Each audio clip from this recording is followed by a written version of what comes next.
Hello, and welcome to the seventh edition of Kevin's Novel Ideas. I want to wish you guys all a happy holiday season since this is coming out just before or during the main holiday season. So, hope you have a great one. Today's book is called, and pardon my French, it's called Bullshit Jobs, a theory by David Graeber. I found this book fascinating. It's got an interesting theory to it, and I'll get right into it. So here's the theory.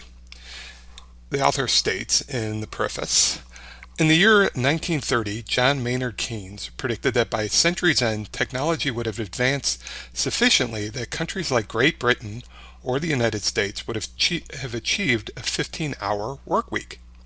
There's every reason to believe that he was right.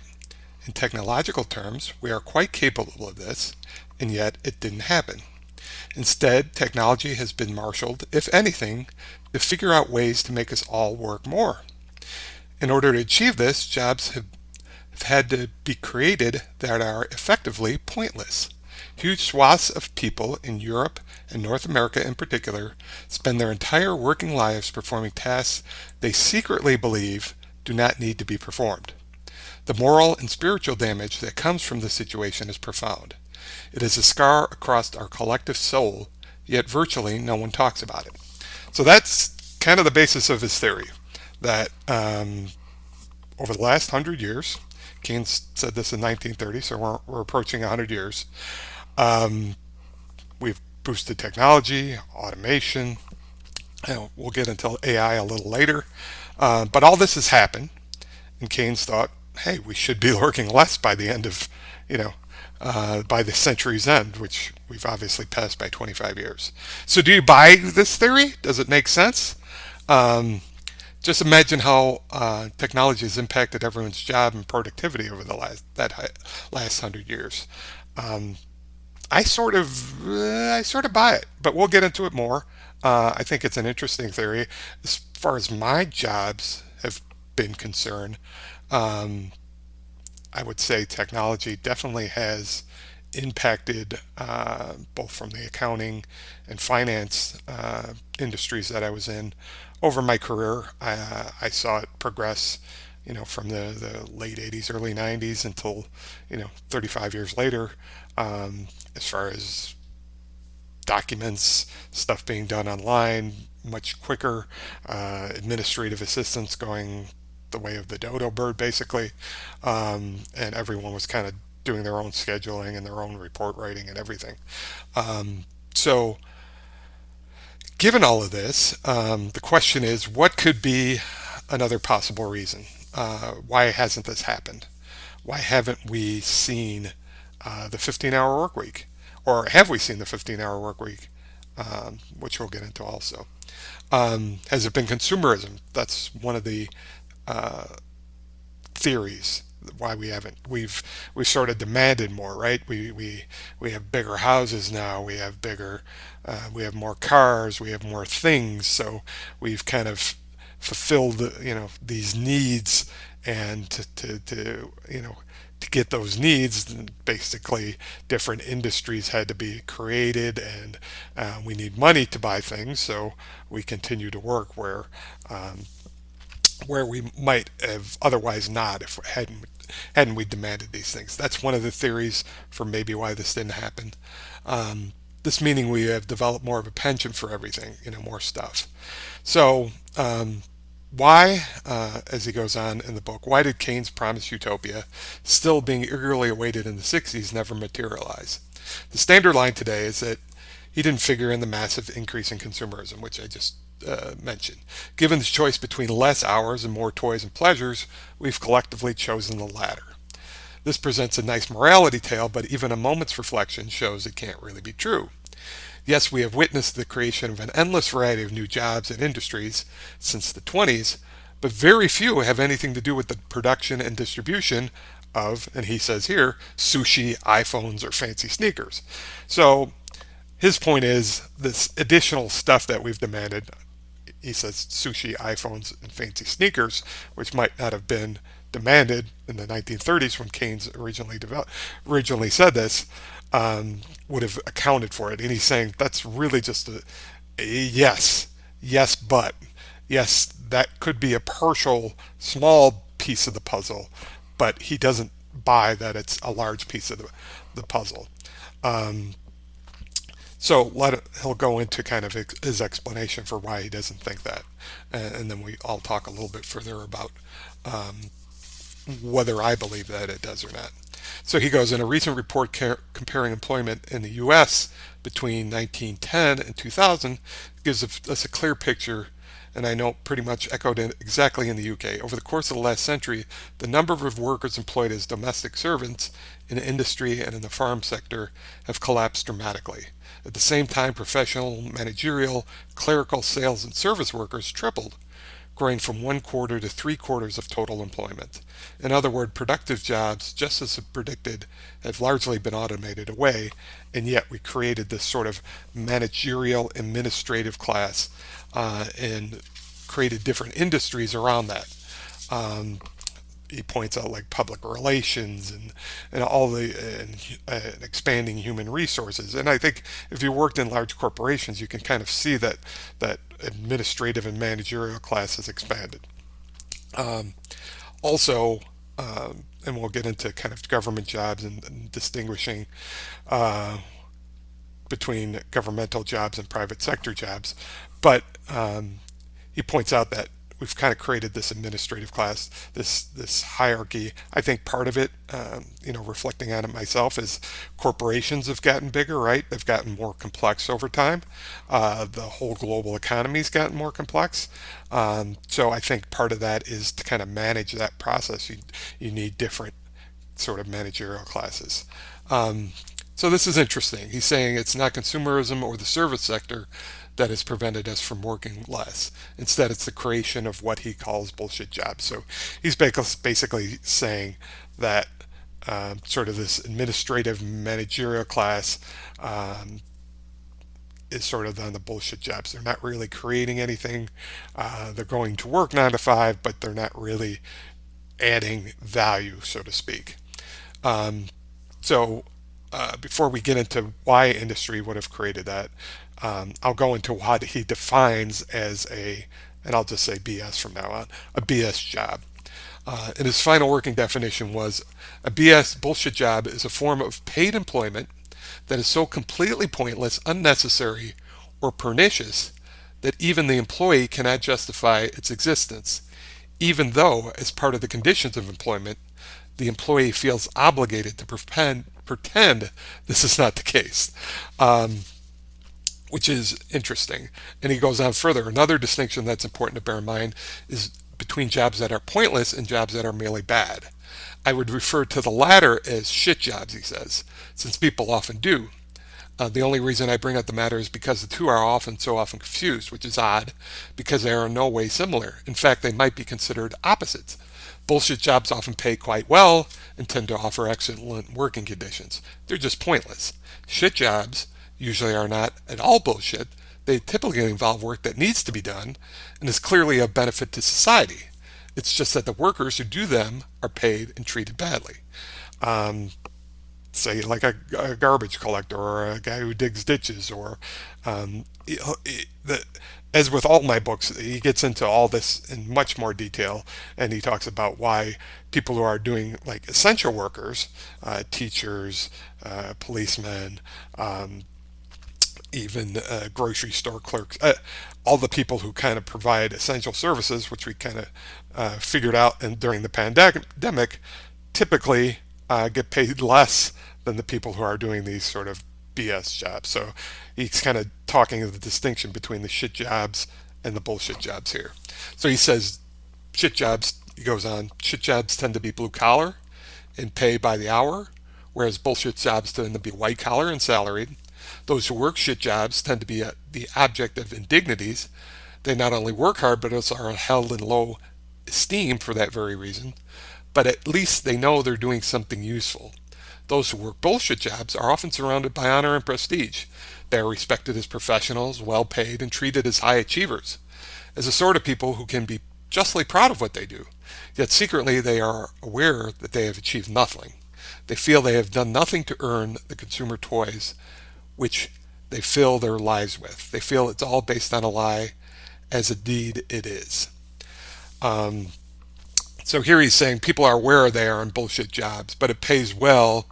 And quite frankly, what are they supposed to do? That's kind of my opinion. They need to feed their family, and heck, they went to school all those years, and they may have student loans. So even though they kind of know they're just pushing paper, or half the day they're spending looking at social media or playing games on their computer, and they only need to. I encounter. Let me back up. I thought. Um, I thought about this hard when I was reading this book. It's like, have I ever been in a bullshit job, or have most of my jobs been bullshit jobs? And honestly, I've given it some thought throughout my career. So I can't say I've ever been in a bullshit job. Maybe I'm just completely unaware. The author and listeners here may disagree with my assessment, but I've spent my career, as I mentioned, in accounting and finance, and I sincerely think that what I did each day added a small part to the functioning of our U.S. economy. And maybe that's my economics background, and I could kind of see the big picture of it. And we'll talk about that a little bit, why maybe people feel like they're in bullshit jobs, and we'll get into the little bit of the surveys he conducted here. But I'm not saying I created anything that would dramatically, change lives. But I do believe, ensuring proper financial records, which is what I was a part of for a large part of my career, and making credit-worthy loans to businesses, which was another large segment of my career, does serve a vital function in our economy.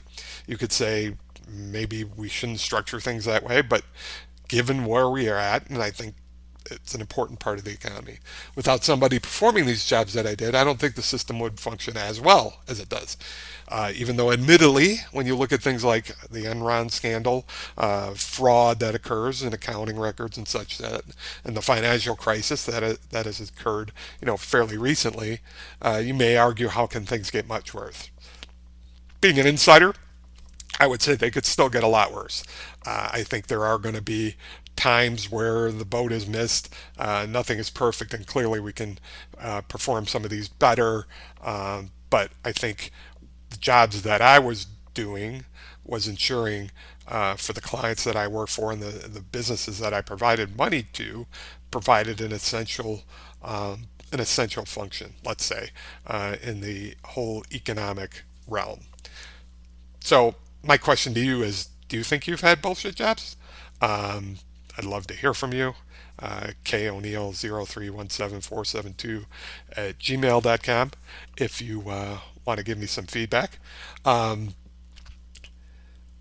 but he says, the author actually posted an article about this, which we'll talk about in regards to how extensive he feels this is. So he goes into it.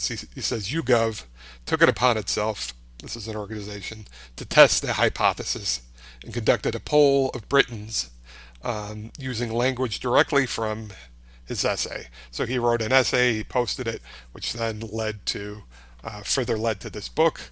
And he got a lot of reaction, right? Uh, Especially when he was espousing some of these ideas that I'm going to bring up here. So, for example, does your job make a meaningful contribution to the world? Obviously, meaningful is a term that we can all define differently. I would say my jobs have made a meaningful contribution. He might argue otherwise. Astonishingly, and he does point out that people know their jobs better than anyone else. So he thought it was a good way to judge it because they know what they do every day, right? You know what you do. You know whether you're just sitting in meetings all day and saying, "Well, this didn't accomplish anything. I don't feel like I'm really contributing." Um, People who have those bullshit jobs know that they're in bullshit jobs generally. Um, so this was the question: does your job make a meaningful contribution to the world? I think that's a little bit overstated than he's kind of pointed out here, saying it's completely pointless. I would have stated it that way. I'm think the numbers might have been a little lower, but this is what this survey did.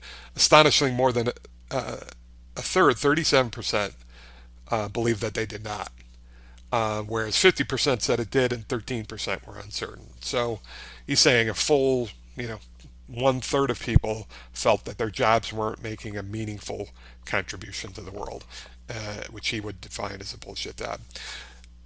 He goes on to point out this was almost twice what I had expected. I'd imagined the percentage of bullshit jobs was probably around 20%. What's more, a later poll in Holland came up with almost exactly the same results. In fact, a little higher, as 40% of Dutch workers reported their jobs had no good reason to exist. Furthermore, a U.S. edition of the 2016-2017 State of Enterprise Work Report, according to that survey, the amount of time American office workers say they devoted to their actual duties declined from 46% in 2015 to 39% in 2016, allowing to a proportionate rise in the time dealing with emails, up from 12% from 10%, wasteful meetings, 8% to 10%, and administrative tasks, 9% to 11%. Figures that dramatic must be partly the result of random statistical noise. After all, if such trends really continued, in less than a decade, no office worker would be doing any real work at all. But if nothing else, the survey makes abundantly clear that one, more than half of working hours in American offices are spent on bullshit. And number two, the problem is getting worse. So I think here he's distinguishing, and I think it's important to distinguish that you might have a job that you let's say 25, 30%, 40% of it, you feel like you're doing something essential, right? You're pushing the ball forward, and another 80% of the time, you're wasting time. You're sitting in the office, and so the question is largely why are we doing that, right? And it's interesting with the pandemic, people were working from home and working remotely, and still generally accomplishing their jobs, right? Which is interesting, right? We get into the work from home, and you were able to do probably your work from home and also do a lot of other stuff, right, in your house, be it managing kids' homework, running errands, feeding the dog, taking the dog for a walk, all those things you wouldn't have been able to accomplish had you not been at home and sitting in an office, right? Shopping, going. I remember, working from home during COVID, and this was after the lockdown phase where you'd go out to the grocery store at 10 a.m., which sometimes I did, take a break. Um, you're out there and the store is crowded, and you're like, well, clearly everyone else is doing the same thing, and yet we accomplished our jobs. We did the same amount of work. We did the same quality of work, I would propose, um, and yet we had a lot of spare time, right? I don't necessarily, I don't wouldn't necessarily call that a bullshit job. I do think that there's portions of our job every day that we are not productive, right?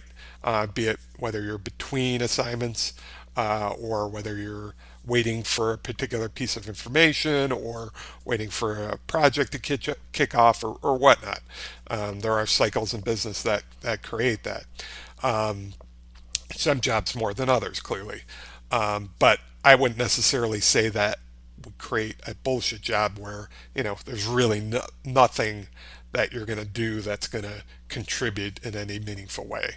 So I do think part of the reason why we're not in a 15-hour week is because we're still required, largely, a lot of people are still required to go to an office, and that's kind of interesting that as we've come out of COVID, that corporations are now requiring people to show up again, even though what they were accomplishing from home, and given the technology we have with meeting software and everything like that, um, that they still feel people need to come back to the office, and he has sort of a theory on why that's the case, which is kind of interesting. So let's pull back from an economic standpoint. So we're in a free market capitalistic society. He's talking a little bit about Europe, a little bit about the US. I think he's talking generally about Western capitalistic democracies here. We have a free market system with competition. So my economics background would say, well, corporations wouldn't allow these positions to exist, right? How could they have thousands or hundreds of thousands or millions of these BS jobs in their organizations and yet still compete from other organizations? Number one, I would say, just thinking about it, if all the competition is doing it, uh, there's not going to be any meaningful difference.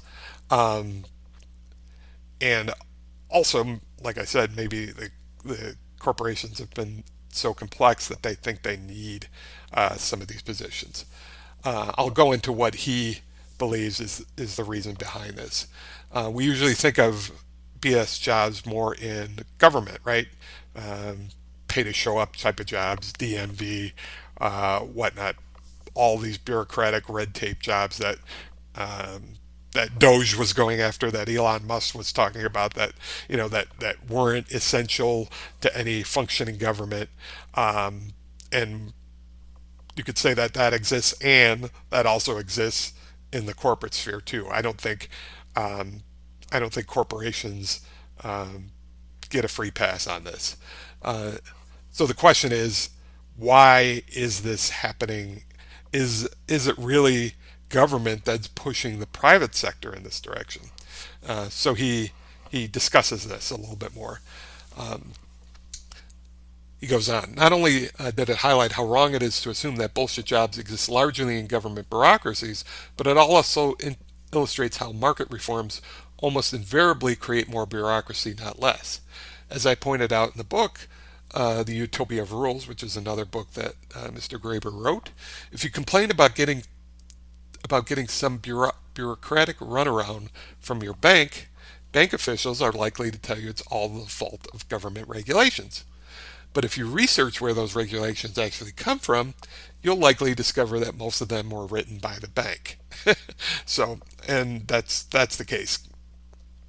I think they complain about it, but they're the ones who actually are writing the rules through lobbyists, through donations, whatnot. So industries can complain about government, but they're actually the ones who are setting up the rules of the road. As a result, the same period that saw the most ruthless application of speed ups and downsizing in blue collar sector, and he was talking about the 80s and 90s through mergers, automation, globalization, also brought a rapid multiplication of meaningless managerial and administrative posts in almost all large firms. So he's saying through automation and globalization and all that occurred, 80s, 90s, 2000s, the job losses were mainly in the blue collar area, right? Manufacturing, making things, which I think we all agree with, and which is part of sort of a little bit about the political dynamic we've seen in the last 10 years, right? Make America great again, bringing back manufacturing, the tariffs that are being implemented, and things like that. Um, so he goes on to say it's as if businesses were endlessly trimming the fat on the shop floor and using the resulting savings to acquire even more unnecessary workers in the offices upstairs. Modern form of make work. So make work is clearly part of the bullshit jobs, doing something that doesn't need to be done, but we're going to make it so you have to work, right? Make work are complaining about is historically new. This is in part because most people who ever existed, so he goes kind of back into historical, uh, assume that normal human work patterns take the form of periodic, intense bursts of energy, followed by relaxation, followed by slowly picking up again towards another intense bout. This is what farming is like, he says, for instance. all hands on deck mobilization around planting and harvest, but otherwise whole seasons taken up by largely minding and mending things, minor projects, and puttering around. So he's pointing out that historically, during the agriculture pre-industrialization, pre-industrial revolution, we didn't work 9 to 5 jobs. We didn't sit in an office all day. We didn't. We weren't at a factory 12 hours a day or 14 hours a day when the industrial revolution kicked off. We would work the land. We would have intense bursts of productivity, and then we would relax at home or mind things or teach the kids or whatnot. Um, which I believe is the case. I think the Industrial Revolution and everything that has happened since then is kind of an anomaly to what happened before. And we always think about our own period of time, but without the historical perspective, we tend to get lost in that, well, this is the way it should be, this is the way it will be in the future, but there's nothing that says that has to be the case. There's nothing that says we can't have a 15-hour work week. There's nothing that says we can't have a 3-day work week. Uh, Nothing is written into the law, right? If we're ultimately productive and we create the things that we need to create, why do we, let alone 3 days, people are working more. People are working 50, 60 hours. Doing what? What, I ask you? He goes on to point out, which is an interesting anecdote here. He talks about President Barack Obama and a response he gave in regards to when he was looking at doing healthcare reform. So he says, follows up with U.S. President Barack Obama about some of the reasons why he bucked the preferences of the electorate in insisting on maintaining a private, for-profit health insurance system in America.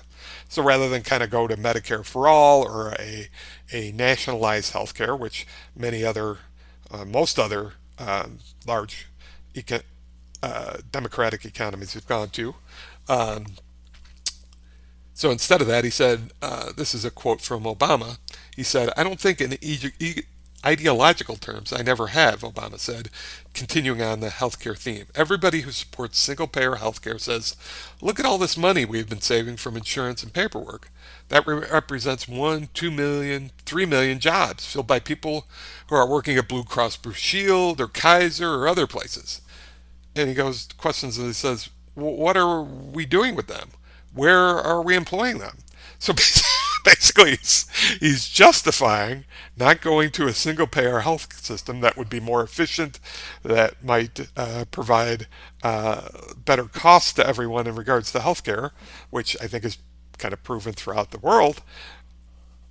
He's saying, well, we've created this system. There's people working in all these organizations, health insurance companies, the prescription management organizations, the PMOs, all the administrative back ends, the doctor's office that push all this paperwork. Where would those people go to work? We need to keep people employed, right? I mean, the focus of the Fed and politicians and whatnot is on employment, jobs, jobs, jobs, jobs, jobs, right? That's what we hear. And yet, what are these jobs that we're creating and why are we creating them?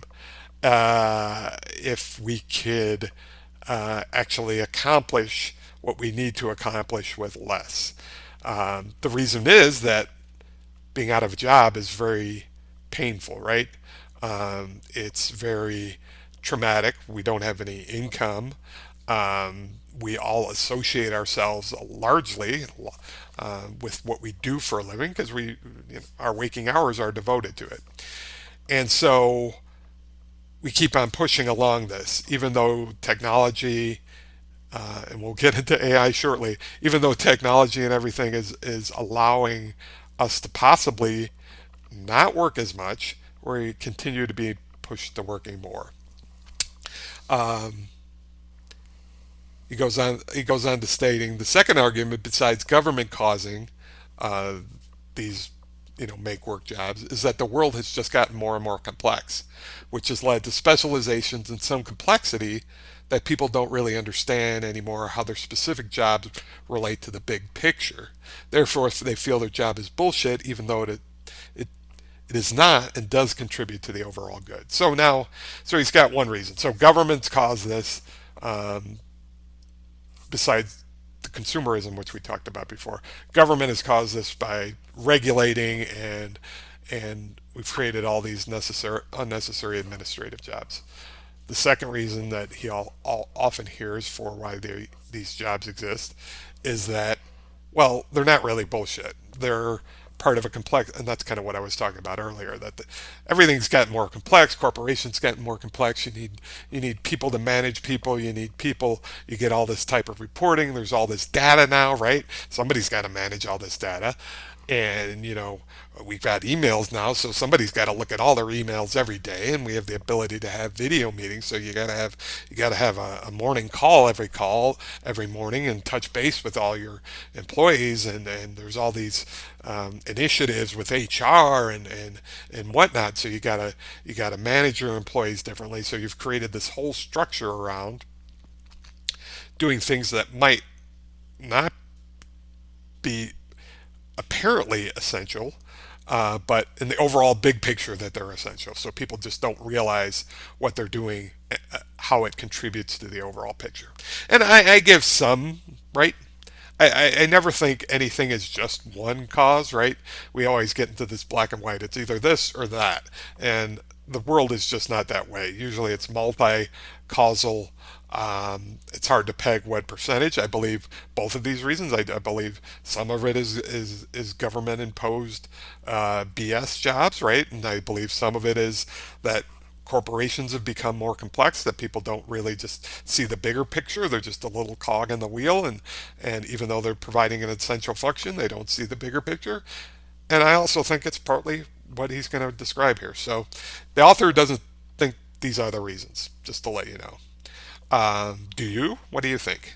So why is it really happening, according to the author? This is where it gets kind of a little bit dark and interesting. I especially think that this is critical as we are heading to a looming big technology leap forward with artificial intelligence, which may make the automation and computerization we've seen over like the last 50, 60 years seem like child's play, right?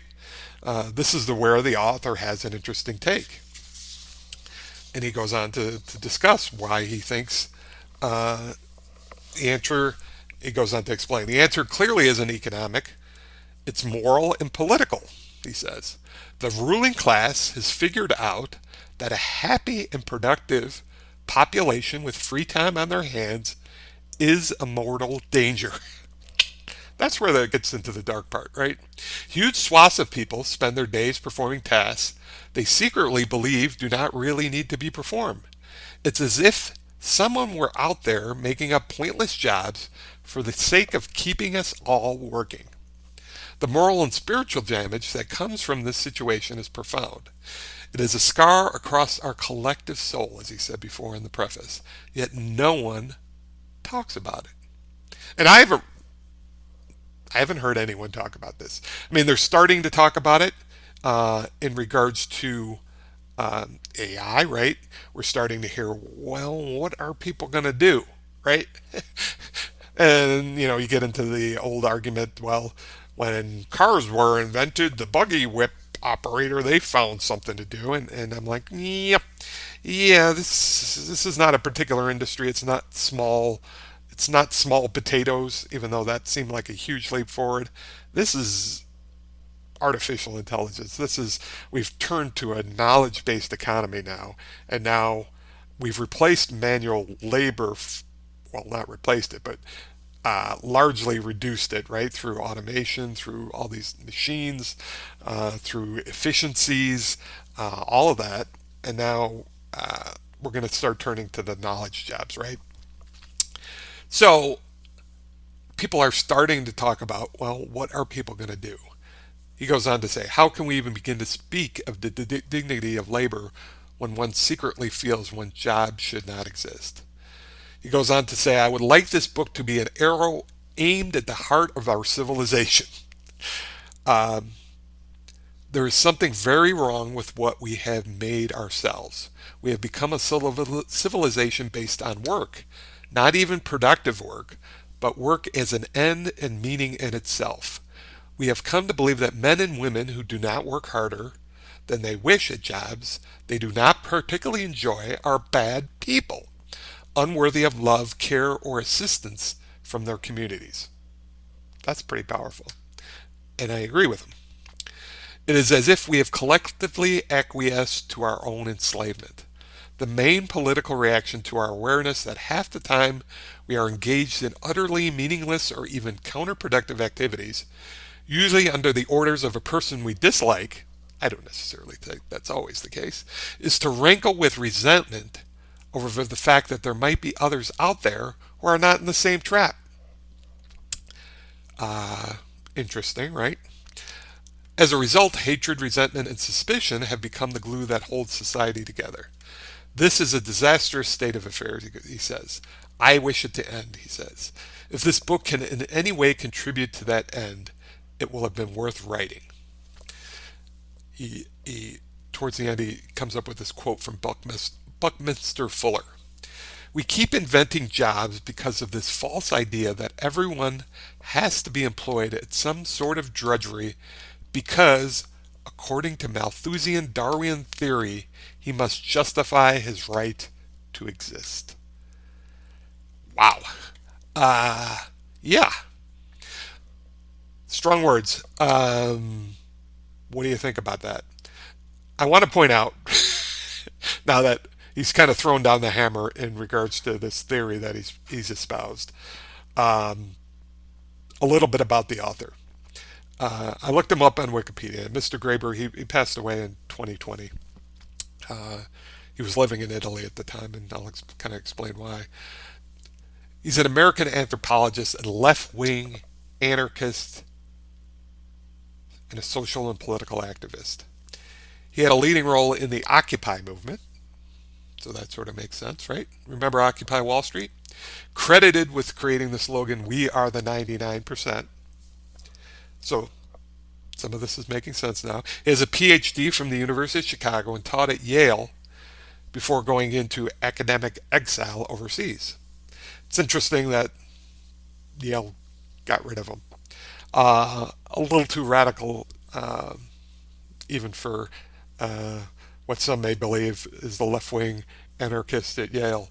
Um, Also, he first published an article about BS jobs, which led to this book. He has heard from many, many people with the tales of their BS jobs. So basically, he's saying we've created this, right? Um, I guess he says the ruling class, right? I don't like the term of the ruling class, but it's hard to argue that there are not people who still, even in a democracy, and especially with what we've seen from our political dynamics over the last 30, 40 years, right? That there isn't people pulling the levers, right? That they've kind of created this to this, even though we don't need all these jobs, they've sort of created this. I don't believe in conspiracy theories, but some things can be created even without a conspiracy, right? Um, it could just happen naturally. They've created these positions to keep people working because they think idle hands are devil's workshop. Oh, where did that phrase come from? Um, and as a fairly newly retired guy doing podcasts like this, which I get a lot of joy from and like to think about, and I hope you enjoy these too, that I don't necessarily think it's the devil's workshop. I think you end up doing stuff that you find interesting.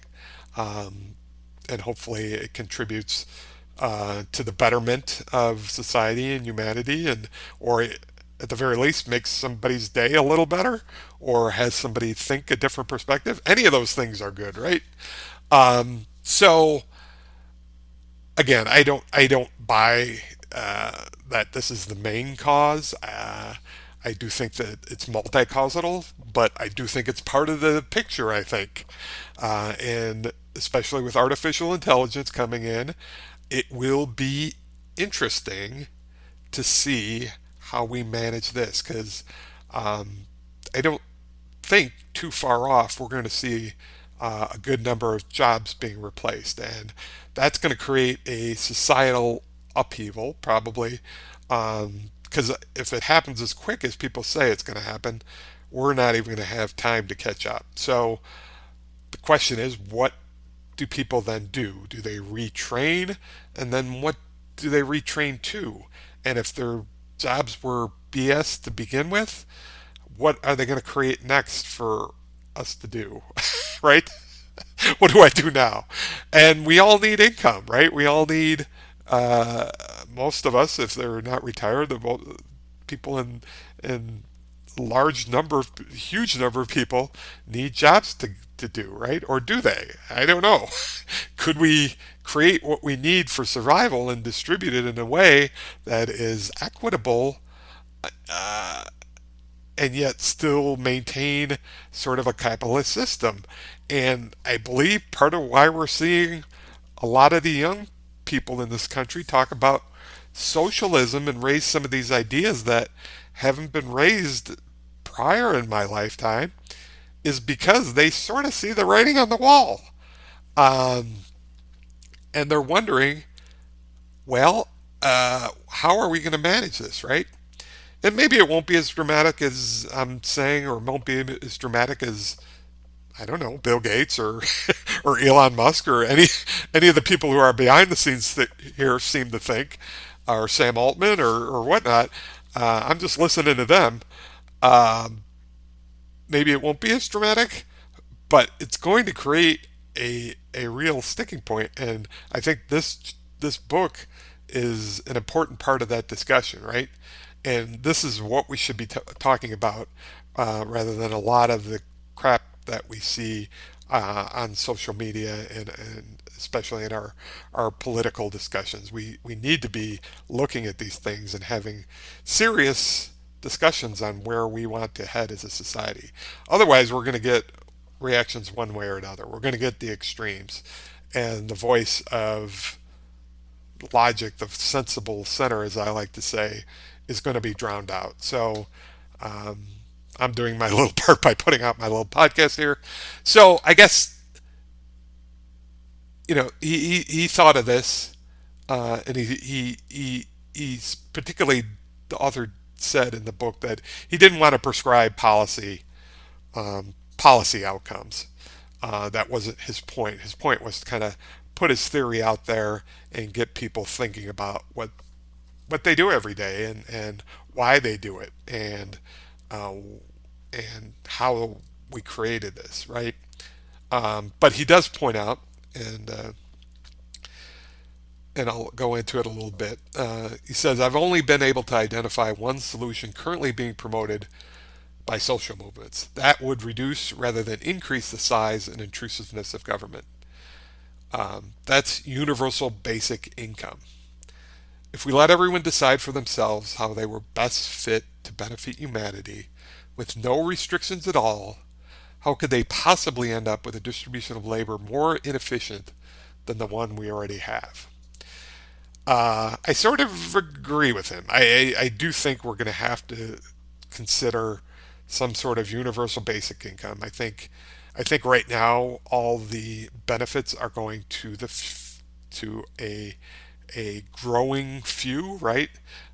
We're minting more millionaires, we're minting more billionaires, and whether it's the 99% or the 90% or the 70% or wherever you want to create the cutoff, the rest, the large majority, are struggling, right?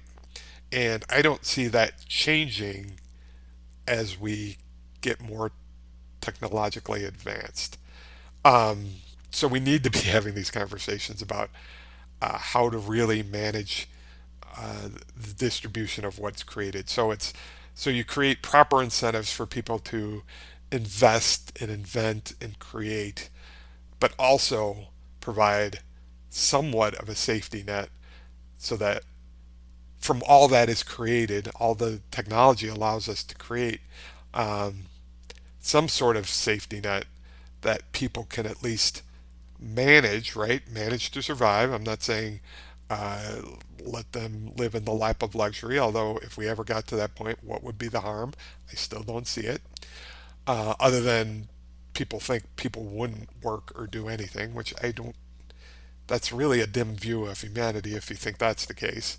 I have a higher view of humanity. I believe people will do stuff, they will be expressive, they will uh, contribute one way or another, um, even in their you know in their productive years, right? In their go-go years, in their 20s, 30s, 40s, whatever. Um, because I think people get a benefit from that, and I don't think they're going to give it up, even though they don't necessarily have to do it, quote unquote. Um, so I do think we're going to have to think about a universal basic income probably sooner rather than later, and I don't know how politically that's going to happen. I really don't. Um, but I think Andrew Yang brought it up about 10 years ago on a debate stage, and we still haven't heard much from it since. But it's going to raise its head again. I know it is, because we're heading in that direction. So, anyways, that's kind of the one solution he thought might uh, might might at least do better than what we've created and where we're headed. So I thought this book was very thought provoking, especially given the increasing chatter around AI's future effect on jobs, and my own personal thoughts on how we need a societal change and how we view labor and jobs. Unfortunately, no one is seriously talking about this yet, and we need to begin to experiment with solutions. And I do think experimentation is a good way to say it, sooner rather than later, because no one has the answer. This is a big change, and I think it's a change coming. And we need to kind of start experimenting with solutions. Um, or we will experience real societal trauma, or will continue just to make up different BS jobs. So I hope you enjoyed this one. It, as you could tell, it provoked a lot of thought in me, both from my career, and I hope it's kind of provoked a thought in you. I hope you kind of talk to other people about this, maybe have them read the book. That, like I said, all these books I cover is a 250, 300 page book. I've just picked and choose, kind of tried to get a theme of it going, but he goes into much more detail and many different areas in regards to this. I thought it was a very well written book. Again, the book's name is Bullshit Jobs, a Theory, and it's written by David Graeber, Graeber. Thanks as always for listening. Have a wonderful holiday season, or if you're listening to this after the holiday season, I hope it was a good one. Take care, and we will talk to you soon.